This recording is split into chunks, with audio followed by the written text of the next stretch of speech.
This episode of Lost Anarchy Presents has been brought to you by Ziggurate.com. There's nothing fake about it. For 7 years. Really? Oh my god, you're interviewing me now. What the fuck? Yeah, so Screw it that way. I'm gonna see the next tell me video. about your. Yeah. Oh, yeah. Tell me a little more about yourselves, guys. All right, well, we're here with Chris Warner, the guy who's responsible for the Predator and Hold Alien. on, we gotta put the audio in there. Yeah. Yeah! Last year he was actually featured on CNN because of his fucking. Oh no, I was on the news today. And he was on the news today. That's too. pretty genius. Yeah. I'm like, here. How rude me, Chris. Or Mr. Warner. Sorry, I'm formal. Well, no. Thank you for making the Predator so much more awesome. Yeah. Oh, well, thanks. Yeah. And here's issue 1 and 2, and I'll give you 3 right now. I am kind of a Predator fan here, I'm just saying. I believe you. A little bit. And here's issue 3. Alright. And also a Mojo. I mean, like, you understand. Any Guar coverage? I I published some of Guar's comics back in the day, too. Those are- Alright, those are- audio is live. Alright, we're here with Chris Warner, the guy who's responsible not only for Comics Greatest World, but also Barb Wire is cool and I love her to death and whatever, but also for Predator, which keeps your mask on, bitch. We are here with the man, the myth, the legend. We actually turned down interviewing all the composers to make sure we interview you. Excellent. Because I don't give a fuck about Chucky XL. I'd rather talk to you. Okay. I mean, like, you're responsible for the Predator universe, the Alien vs. Predator universe, and Comics Greatest World, which actually have more balls. One of my questions, I already got my practice earlier, is why Barb Wire and why not X and Ghost? Well, Barb Wire is a character that I created solely. It's kind of a funny story back when Comics Greatest World was just starting to 1993. Just starting to kind of a little before that, just starting to kind of be in the planning stages. Mike Richardson had seen this character that I goofed around in a sketchbook, and I'd never really done anything with it. But it was, it was called Barb Wire. It was just badass, and he goes like, I'd really like to have that in Comics Greatest World. So I said, I really had no plans with it at the time. So I said, well, we'll figure something out. And so we did, and now it was just something that I because the movie hadn't done well, and so the series kind of ended kind of like I had really done my first work. Well, the fact that you made the character look like Pamela Anderson after the movie came out. Well, but at the time that when we were planning this, that was not a negative, that was a positive. And actually, Pamela was very cool because when we were she even had a tattoo of it, for God's sake. Yeah, well, the tattoo story was when we when she was first interested. This is before she had signed. Interested, I went down with Mike Richardson to LA to meet her, and he said, why don't you put some like preliminary kind of costume design stuff, just have some fun with it. And so I worked some stuff up, and I just gave I kind of made like a paper doll kind of Pam Anderson, drawing, and then I had all these different stuff on it. But I put this like barbed wire tattoo, and she goes, oh, that's really cool, And so then she gets this barbed wire tattoo made. Hers looked a little different. But then what she wanted to do is that she said, usually getting likeness rights is really complicated and can be a real pain in the ass. Sometimes it's actually like just destroyed comic series because the approvals process is just a nightmare. Come on, look at the real Ghostbusters, for God's sake. The characters look like in the cartoon. Well, what the cool thing Pamela said, she goes, you guys can have the likeness rights, I don't care. But I just want the tattoo to be my tattoo rather than Barb Wire. And I'm like, well, sure, that's fine, that's cool. That's easy. So and so I thought that was cool, she, and the movie didn't do great, and so the series kind of went away. But I always kind of wanted to go back and do more with it. And since we've been doing more superhero stuff recently, we said like, yeah, that's one of the ones we should go back to and revisit. And so it's come together really well. Adam Hughes doing the covers. It can easily be remade. Yeah, Easily. I think it'll get a PG-13 rating. I think it would actually make a better. Hannah Montana will play. There you go. Cyrus would be awesome. Right. Myself, I think it'd probably make a better TV series. I think it'd be a great weekly, because like that whole Steel Harbor environment would be. Especially with Machine and Motorhead, especially Motorhead. Oh yeah. So you're responsible for all of it, not just like Barb Wire. You're created for all of it. I created a number of the characters. Mike Richardson created a bunch of them. What characters did you create other than Barb Wire? The ones that, I designed a lot of them. The ones that I created outright were Pit Bulls, Barb Wire, Motorhead, and Wolfgang, which is like Well, Motorhead was great because, come on, he had the most brutal death to kill. He melted the guy. He melted the guy. Yeah, he melted. Hey, by the way, you drew that, right? Predator. I didn't draw that one. No, the Predator Motorhead crossover with somebody else. Because that was issue 1, actually. Yeah. That was a short-lived Motorhead series, and I didn't really. I was off staff at that time. Didn't really What I have think much is to funny is how Motorhead basically set this standard and whatever of another character from Marvel that they're making into a movie. You know, Deadpool. Deadpool is a flat-out rip-off of Motorhead. Well, I don't know. He's crazy. He has voices in his head. He's fucking omnipotent. He's badass. He's a fucking.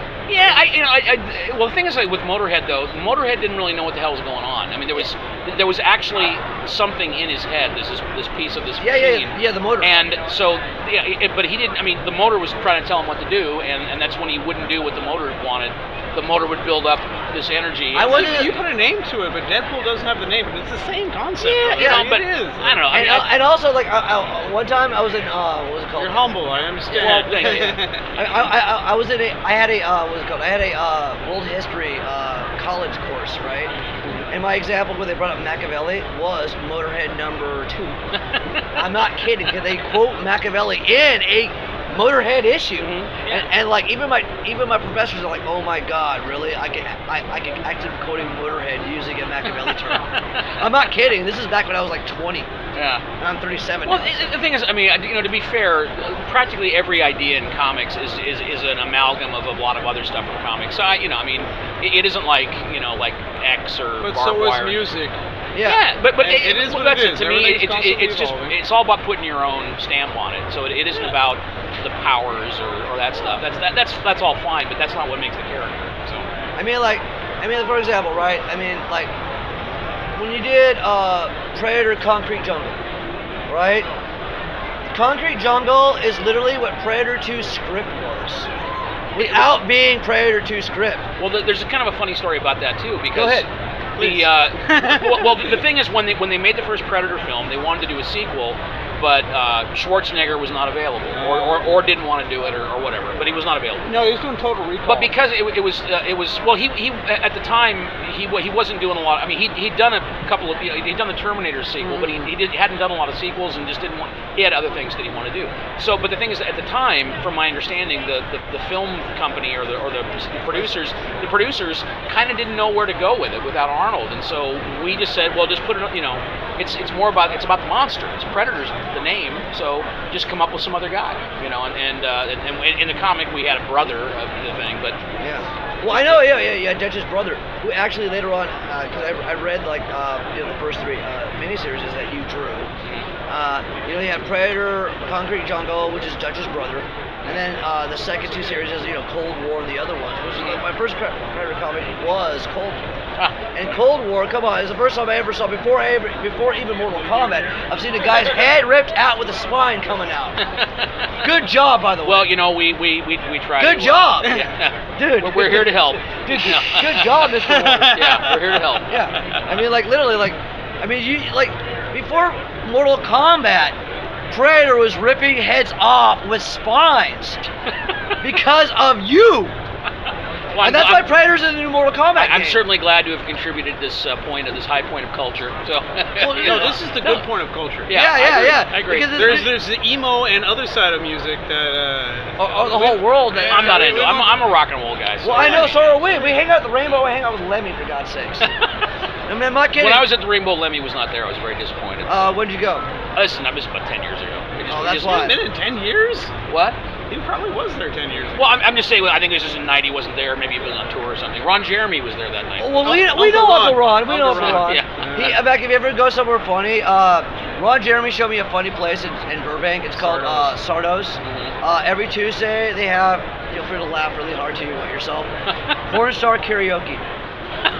First time we go there, How could you miss that? Yeah. the first time I go there, because Ron Jeremy told me back then I was dating a stripper at the time, and he was an insider, whatever.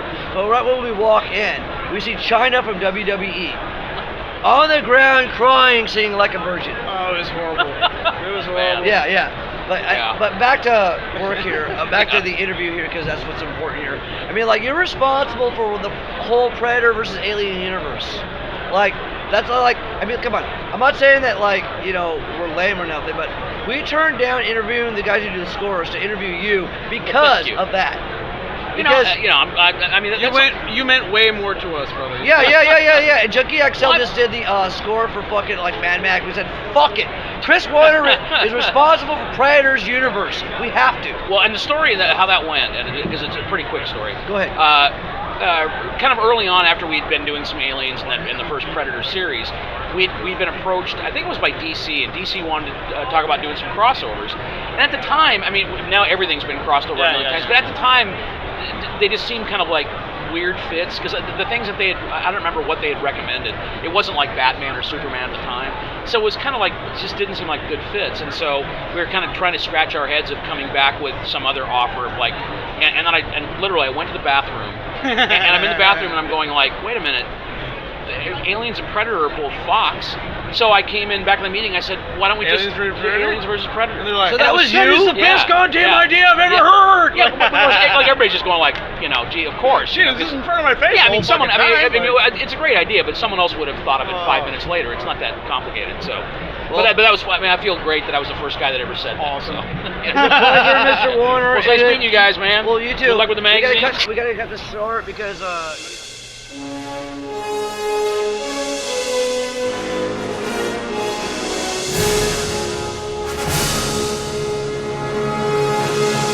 Thank you for watching. Don't forget to like and subscribe or I will scratch your eyeballs out.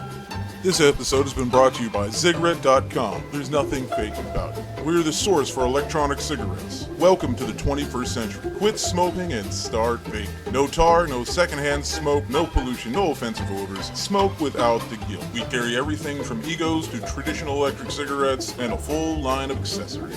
So please come on down to Zigarette.com. All of our flavors are produced right here in the United States, and we can even say our flavors are kosher. So for the best flavors, the best vaping experience that you can get, go to Zigarette.com. And remember, all the flavor you will get vaping on your cigarette at Zigarette.com. That's Zigarette.com.